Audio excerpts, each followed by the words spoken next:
اس مقدس مہینے کی حرمت اور اس کی عظمت سے کون مسلمان ہے جو ناواقف ہو؟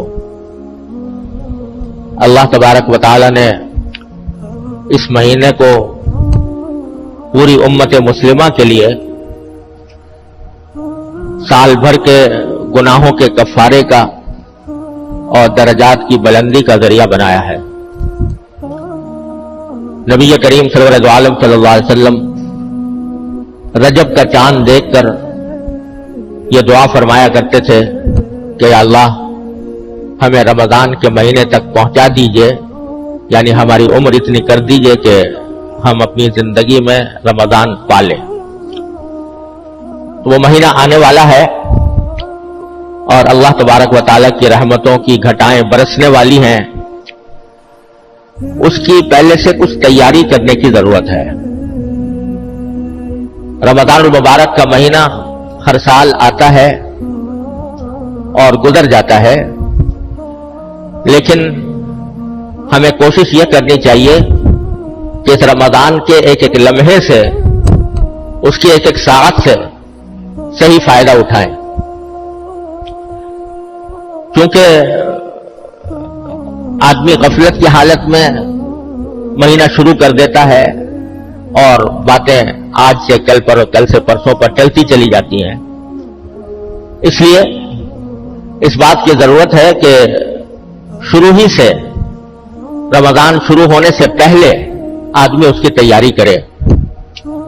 یہ مہینہ یوں تو روزوں کا مہینہ ہے، رات کے وقت میں تراویح اس میں سنت مؤکدہ قرار دی گئی ہے، لیکن ایسا لگتا ہے کہ یہ پورا کا پورا مہینہ در حقیقت مسلمانوں کو ایک نئی زندگی دینے والا مہینہ ہے۔ 11 مہینے تک ہم لوگ اپنی دنیاوی مصروفیات میں لگے رہتے ہیں اور ان مصروفیات کی وجہ سے بسا اوقات ہم پر غفلت طاری ہوتی رہتی ہے، اور اللہ جل جلالہ کے ساتھ جو رحمتوں کو متوجہ کرنے کا مہینہ ہے، یہ اللہ تبارک و تعالیٰ کے ساتھ مضبوط تعلق قائم کرنے کا مہینہ ہے۔ یہ اس بات کا مہینہ ہے کہ انسان اپنے آپ کو گناہوں سے بچنے کی عادت ڈالے اور اس کی تربیت حاصل کرے۔ روزہ بذات خود بہت عظیم عبادت ہے، لیکن اس کا ایک بہت بڑا مقصد یہ ہے کہ انسان کو اپنی نفسانی خواہشات پر قابو پانے کی عادت پڑے۔ اسی لیے قرآن کریم نے فرمایا کہ یا ایھا الذین آمنوا کتب علیکم الصیام کما کتب علی الذین من قبلکم لعلکم تتقون۔ روزے ہم نے تم پر اس لیے، اور کل کو مجھے اپنی ایک ایک نقل و حرکت کا جواب بھی دینا ہے۔ من یعمل مثقال ذرۃ شرا یرہ، ایک ذرے کے برابر بھی اگر میں نے کوئی گناہ کیا تو مجھے آخرت میں اس کا جواب دینا ہوگا۔ یہ سوچ کر آدمی اپنی نگاہ کو روک لے۔ دل میں جھوٹ بولنے کا، غیبت کرنے کا داعیہ پیدا ہو رہا ہے، مجلس جمی ہوئی ہے اور جمی ہوئی مجلس میں غیبت ہو رہی ہے اور میرا بھی دل چاہ رہا ہے کہ میں بھی اس کے اندر کوئی حصہ ڈالوں، لیکن آدمی اس وقت اللہ تبارک و تعالیٰ کی عظمت کو، اس کی خشیت کو، اس کے جلال کو دل میں لا کر اپنے آپ کو اس سے روک لے، تو یہ تقویٰ ہے۔ تو اللہ تبارک و تعالیٰ فرماتے ہیں کہ ہم نے روزے تم پر اس لیے فرض کیے ہیں تاکہ تمہارے اندر تقویٰ پیدا ہو، کیونکہ روزے کے ذریعے تقویٰ کی تربیت دی جاتی ہے۔ وہ اس طرح کہ ہر مسلمان جب روزہ رکھ لیتا ہے اور ارادہ کر لیا کہ آج میرا روزہ ہے، جس کے معنی یہ کہ مغرب کے وقت تک میں نہ کچھ کھاؤں گا نہ پیوں گا، اس کا کفارہ بھی بہت زبردست ہے۔ اس واسطے آدمی رک گیا باوجود بھوک ہونے کے۔ گرمی کا موسم ہے، شدت کی گرمی پڑ رہی ہے اور حلق میں کانٹے پڑے ہوئے ہیں، سامنے ٹھنڈا پانی موجود ہے، کوئی دیکھنے والا بھی نہیں، اس کے باوجود کوئی مسلمان اس بھوک، اس پیاس کی شدت کی وجہ سے روزہ توڑنے پر آمادہ نہیں ہوگا۔ بلکہ میں تو یہ سمجھتا ہوں کہ شاید اگر کسی مسلمان کو لاکھوں روپے کی پیشکش کر دی جائے کہ تم یہ لاکھ روپے دیں گے اور روزہ توڑ دو، تو بھی کوئی مسلمان گوارا نہیں کرے گا کہ میں روزہ توڑ دوں۔ یہ چیز جو اس کو کھانے سے روک رہی ہے، پینے سے روک رہی ہے، یہ در حقیقت اللہ تبارک و تعالیٰ کے عظمت و جلال اور اللہ تبارک و تعالیٰ کی خیریت، اس کے حکم کا احترام، یہ چیز ہے جو اس کو ان خواہشات پر عمل کرنے سے اندر بھی، کہ عام زندگی میں بھی جب تمہارا دل کسی گناہ کے لیے مچلے تو تم اس کو اللہ کی خاطر اس کو دبا دو اور اس پر عمل کرنے کے بجائے اللہ تبارک و تعالیٰ کی اطاعت کرو، تقویٰ کی زندگی گزارو۔ اس لیے ہم نے یہ روزے فرض کیے ہیں تمہارے لیے۔ اس لیے میں کہہ رہا ہوں کہ یہ رمضان کا مہینہ یہ ایک تربیت کا کورس ہے جس سے ہر مسلمان کو گزارا جا رہا ہے۔ کوئی آدمی فرائض شریعہ کا پابند بھی ہو تو ذرا اس بات کا تناسب دیکھو کہ 24 گھنٹوں میں سے کتنا وقت وہ عبادت کرتا ہے۔ اگر 5 نمازیں بھی پڑھتا ہو پابندی سے تو ساری 5 نمازیں ملا کر مشکل سے گھنٹہ 1.5 گھنٹہ اس کا عبادت میں صرف ہوتا ہے، وہ بھی اس طرح کے دل کہیں اور دماغ کہیں۔ اللہ تعالیٰ کی طرف رجوع ہونے کا جو خشوع کا تقاضا ہے وہ پورا نہیں ہوتا، کیونکہ چکی چل رہی ہے دماغ کے اوپر دنیاوی مشغلوں کی۔ اس واسطے نماز میں بھی آ کر کھڑے ہوئے تو اللہ اکبر ضرور کہہ دیا اور نیت ضرور باندھ لی، لیکن دماغ چل رہا ہے دنیا کے ان مشاغل کی طرف جن کو چھوڑ کر آئے تھے۔ روزگار کے کام ہیں وہ ضروری ہے، جتنی ضرورت ہے بس اس حد تک اس کو رکھیں، اور باقی اوقات کو فضولیات میں گزارنے کے بجائے، باقی اوقات کو دوسرے مشاغل کے اندر گزارنے کے بجائے یہ زیادہ سے زیادہ اللہ تبارک و تعالیٰ کی عبادت کے لیے ان کو مخصوص کیا جائے۔ تو پہلے سے میں اس لیے عرض کر رہا ہوں کہ اگر آدمی پہلے سے یہ اپنے زندگی کا کچھ نظام اس طرح بنائے کہ رمضان کے مہینے میں میری دوسری مصروفیات کم ہو جائیں، لوگوں سے میل جول کی بھی ضرورت نہیں، سارا مہینہ سارا سال پڑا ہوا ہے میل جول کرنے کے لیے، سارا سال پڑا ہوا ہے دوستیاں بگارنے کے لیے اور عزیز و اقارب سے ملاقات کے لیے۔ ان دنوں میں میل جول کم کریں، ان دنوں میں دوستیوں کا اور مجلس آرائی کا جو مشغلہ ہے اس کو ترک کریں، اور اپنی جو ذاتی ذمہ داریاں اور مصروفیات ہیں ان کو جس حد تک کم کر سکتے ہو وہ کم کر کے زیادہ سے زیادہ وقت اللہ تبارک و تعالیٰ کی عبادت کے لیے مغفرے میں گزر جاتی ہے۔ 12-1 بجے سے پہلے لوگ سوتے نہیں، اور صبح کو 12 بجے سے پہلے کاروبار شروع نہیں ہوتا، 12-1 بجے سے۔ یہ ایسی مصیبت کھڑی ہو گئی ہے کہ جس نے ہماری پوری زندگی کا نظام بدل کے ڈال دیا ہے۔ اس کا نتیجہ یہ ہے کہ آخر جب میں اٹھا تو کجا فجر کی نماز سے بھی لالے پڑ جاتے، لہذا عام دنوں میں توفیق نہیں ہوتی تہجد کی نماز کی، لیکن رمضان کے مہینے میں آدمی کو اپنی پیٹ کی خاطر آخر میں اٹھنا پڑتا ہے، سحری کھانے کے لیے لازماً اٹھنا پڑتا ہے۔ اگر روزہ رکھنا ہے تو صبح کو فجر سے پہلے سحری کھانا ضروری اور اس کے لیے اٹھنا ہے، تو جب اٹھنا ہی ہے تو اس سے آدھا گھنٹہ پہلے اٹھ جاؤ، اور آدھا گھنٹہ پہلے اٹھ کر اس میں عام دنوں میں توفیق نہیں ہوتی، رمضان میں اس کا اہتمام کر لیں۔ تو جو نفلی نمازیں عام دنوں میں پڑھنے کا موقع نہیں ملتا تو کم از کم ان نمازوں کا اہتمام کر کے ان دنوں میں ادا کر لی جائے، ایک بات۔ دوسری بات یہ کہ قرآن کریم کی تلاوت، قرآن کریم کو رمضان کے مہینے سے خاص نسبت ہے۔ جو آیت میں نے ابھی آپ کے سامنے پڑھی تھی اس میں اللہ تعالیٰ نے فرمایا کہ رمضان کا تعارف کراتے ہوئے، اس کی عظمت کا بیان کرتے ہوئے اللہ تعالیٰ نے فرمایا کہ اس کی خصوصیت یہ ہے کہ ہم نے اس رمضان کے مہینے میں قرآن نازل کیا۔ کیسے نازل کیا کسی وقت تفصیل سے عرض کروں گا انشاءاللہ، کیا فرمائی ہے رمضان کے مہینے سے۔ اس لیے اس میں جتنا زیادہ سے زیادہ ہو سکے تلاوت کا آدمی اہتمام کرے۔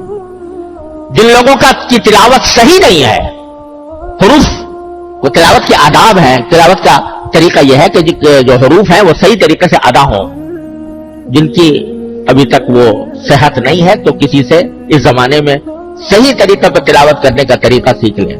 کل 29 حرف ہیں الف سے لے کر یا تک، ان میں بھی بیشتر حروف وہ ہے کہ جن کو نکالنے کے لیے کوئی مشقت کرنے کی ضرورت نہیں، خود بخود نکل آتے ہیں۔ چند حروف ہیں کہ جن کا تلفظ صحیح کرنے کی ضرورت ہے، مثلا ہم لوگ سا اور سین اور صاد ان میں اردو میں بولتے ہوئے کوئی فرق نہیں کرتے، لیکن قرآن کریم میں سا الگ طرح پڑھی جائے گی، سین الگ طرح پڑھا جائے گا، صاد الگ طرح پڑھا جائے گا۔ کس طرح ان کے درمیان کیا فرق ہے، کس طرح نکالا جائے، زال اور زا اور وا اور غاد، یہ 4 حروف ہیں، ان کے اندر کیسے فرق کیا جائے، کس طرح کو صحیح نکالا جائے، یہ ہر مسلمان کے ذمہ کی کثرت کی جائے۔ اور بھائی چوتھی بات یہ کہ اللہ تعالیٰ نے یہ مہینہ دعاؤں کا مہینہ بنایا، دعاؤں کا مہینہ، کہ اس میں اللہ تبارک و تعالیٰ کی طرف سے دعا کی قبولیت کے دروازے کھلے ہوتے ہیں۔ تو دعائیں کثرت سے کرو اللہ تبارک و تعالیٰ کے بارگاہ میں۔ اور اللہ تعالیٰ کی رحمت یہ ہے کہ اگر اپنے کسی دنیاوی مقصد کے لیے بھی دعا کرو گے، وہ بھی اللہ تعالیٰ کے ہاں عبادت لکھی جاتی ہے، اس پر بھی اجر و ثواب ملتا ہے۔ آپ کہو یا اللہ میرا قرضہ جلدی ادا کرا دیجئے، تو دعا تو مانگ رہے ہو اپنا قرضہ ادا کرانے کی، لیکن اس عمل کے اوپر براہ راست اس دعا کے اوپر ثواب مل رہا ہے۔ قرض جب ادا ہوگا، لیکن اس دعا کرنے سے فوراً تمہارے نام اعمال میں ایک عظیم نیکی کا اضافہ ہو گیا، اس پر اللہ تعالیٰ جزا عطا فرمائے گا۔ الدعاء هو العبادہ، ایک حدیث میں فرمایا گیا، دعا بلا کے خود عبادت۔ اپنے روزگار کے لیے دعا مانگ رہے ہو، اپنی معاشی خوشحالی کے لیے دعا مانگ رہے ہو، لیکن یہ دعا بذات خود عبادت لکھی جا رہی ہے۔ اللہ تبارک سے زیادہ فارغ کر کے جتنا وقت مل سکے وہ اللہ تعالیٰ کی عبادت میں صرف کیا جائے، تو انشاءاللہ اللہ تعالیٰ کی رحمت سے امید ہے کہ یہ رمضان ہم سب کے لیے خیر و برکت کا ذریعہ بنے گا، ہمارے گناہوں کی مغفرت کا ذریعہ بنے گا، ہمارے لیے انشاءاللہ ترقی درجات کا ذریعہ ہوگا۔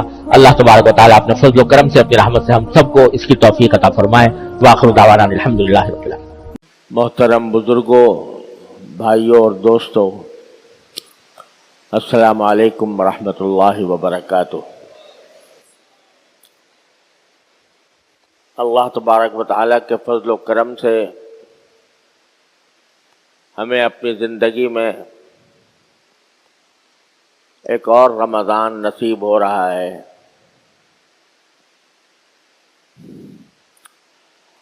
اللہ جل جلالہ نے اپنے بندوں پر کرم فرمانے کے مختلف عنوانات رکھے ہیں،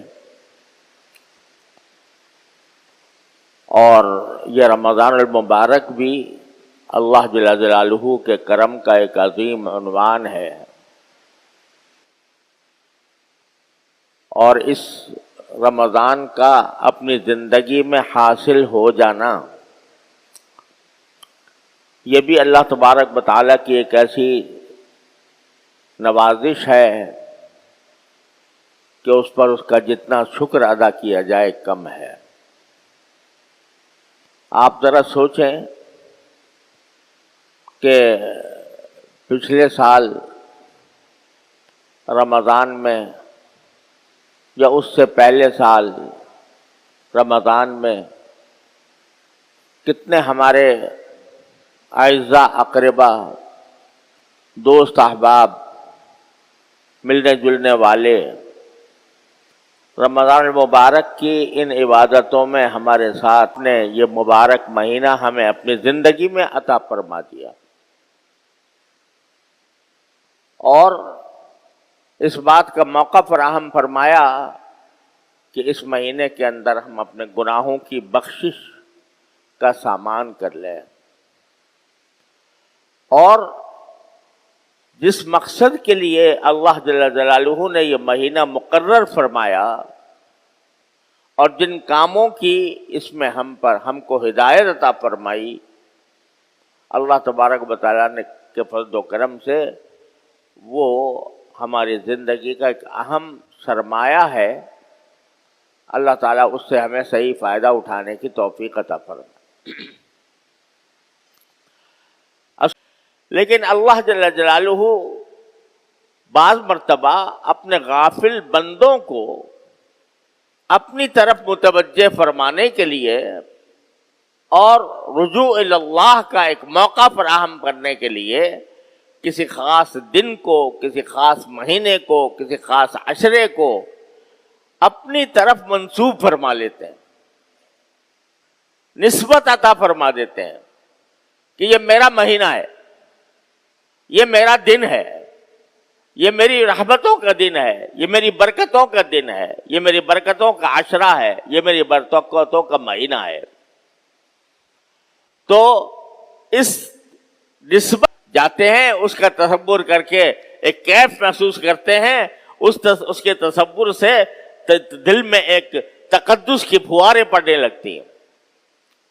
اسی طرح یہ رمضان ہے، مہینہ تو عام جیسا ہے، صبح شام ویسے ہی جیسے گزر رہے ہوں گے، لیکن اللہ جل جلالہ نے یہ فرما دیا کہ یہ میرا مہینہ ہے، اپنی طرف نسبت فرما دی، تو اس کے تقدس میں، اس کی برکتوں میں، اس کے لطف میں، اس کے کیف میں کہیں سے کہیں اضافہ ہو گیا۔ کیوں فرماتے ہیں یہ نسبت کہ یہ میرا مہینہ ہے؟ یہ اس لیے فرماتے ہیں کہ ہم لوگ اپنی 11 مہینوں کی زندگی میں اپنے دنیا کے کام دھندوں میں، صبح شام کی مصروفیتوں میں اتنے محو رہتے ہیں کہ براہ راست اللہ تبارک و تعالیٰ کے ساتھ تعلق ایک ایسی چیز ہے کہ جو انسان کو اپنے پروردگار کے ساتھ مضبوط رشتہ قائم کرنے کا فائدہ عطا کرتی ہے۔ ساری دینی دوڑ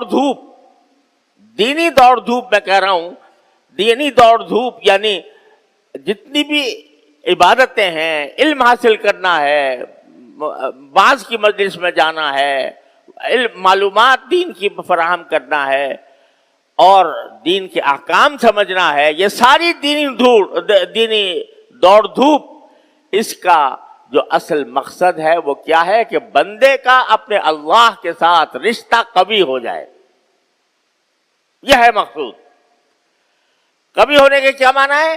کہ میں اپنے پروردگار کو ہر وقت اپنے پروردگار سے جڑا رہوں، جب مجھے کوئی حاجت درپیش ہو میں اپنے پروردگار سے مانگوں، یا اللہ میری یہ حاجت درپیش ہے، اپنے فضل و کرم سے میری حاجت پوری فرما دیجیے۔ جو انعامات اکرامات تو ضرورت کی حد تک رکھو، لیکن اس مہینے کے اندر مجھ سے تعلق جوڑ لو، مجھ سے تعلق قوی کر لو، مضبوط کر لو۔ یہ ہے پیغام رمضان کا۔ اس لیے اس پیغام کو سمجھنے، بات یہ نہیں ہے کہ صرف روزہ رکھ لیا اور تراویح پڑھ لی، گرتے پڑھتے تراویح پڑھ لی، دل چاہ رہا ہے نہیں چاہ رہا ہے، سستی ہو رہی ہے لیکن پڑھ لی۔ بات صرف اتنی نہیں ہے، بات کیا ہے؟ یا ایھا الذین آمنوا کتب علیکم الصیام کما کتب علی الذین من قبلکم لعلکم تتقون۔ تمہارے پر روزے اس لیے فرض کیے گئے ہیں اے اللہ کے بندو، روزے اس لیے فرض کیے گئے ہیں لعلکم تتقون، تاکہ تمہارے اندر تقوی پیدا ہو۔ روزے کا اصل مقصد کیا ہے؟ کہ بندے کے اندر اللہ تعالیٰ کے فضل و کرم سے روزے دار بیٹھے ہیں، کیوں نہیں کھا رہے، کیوں نہیں پی رہے؟ اس لیے کہ ان کے پروردگار نے منع کر دیا ہے، مت کھانا مت پینا۔ تو بھوک لگی ہوئی ہو، پیاس کی شدت سے حلق میں کانٹے پڑ رہے ہوں، لیکن مجھے اگر صحیح معنی میں مسلمان آدمی ہے، اس کو کہا 1,00,000 روپے لے لے اور روزہ توڑ دے، توڑے گا؟ کیسے ہی گیا مسلمان ہو، لیکن اس کو کوئی پیشکش کرے کہ 1,00,000 روپے لے کے روزہ توڑ دے، نہیں توڑے گا۔ کیوں نہیں توڑے گا؟ اس لیے کہ کہتا ہے میں اللہ کا بندہ ہوں، اللہ نے مجھے اپنے فضل و کرم سے یہ نعمت عطا فرمائی ہے کہ مجھے بھوکا پیاسا رکھ رہے ہیں، اس لیے رکھ رہے ہیں تاکہ وہاں جا کر جو مجھے پلائیں گے، وہاں جا کر جو کھلائیں گے، اس آخرت کے اندر پہنچنے کے بعد وہ اس کے آگے یہ دنیا کا کھانا، دنیا کا پانی ہیچ در ہیچ ہے۔ اس واسطے میں نہیں توڑوں گا۔ یہ کیا ہے جو تمہیں توڑ؟ اب ذرا سا اسی کو رخ بدل کر دیکھیں کہ مشق کیسے کرائی جا رہی ہے، کہ ایک ایسے طریقے سے کرائی جا رہی ہے کہ بھئی ایک نظام بنا دیا پوری دنیا کا کہ یہاں دنیا میں جہاں مسلمان بستا ہے وہ اس دن میں کھانے پینے سے پرہیز کرے گا۔ اب بھائی یہ بھی ذرا سے سوچنے کی بات ہے کہ ہم کھانا جو تھا وہ کوئی حرام کام تھا، حلال تھا. یا ایھا الرسول کلوا من الطیبات واعملوا صالحا، اللہ تعالیٰ نے فرمایا جو پاکیزہ چیزیں میں نے تمہارے لیے پیدا کی ہیں اس کو کھاؤ آرام سے، اللہ کے شکر ادا کرو کھا کر. کوئی حرام تھا؟ نہیں. پانی پینا حرام تھا؟ نہیں. لیکن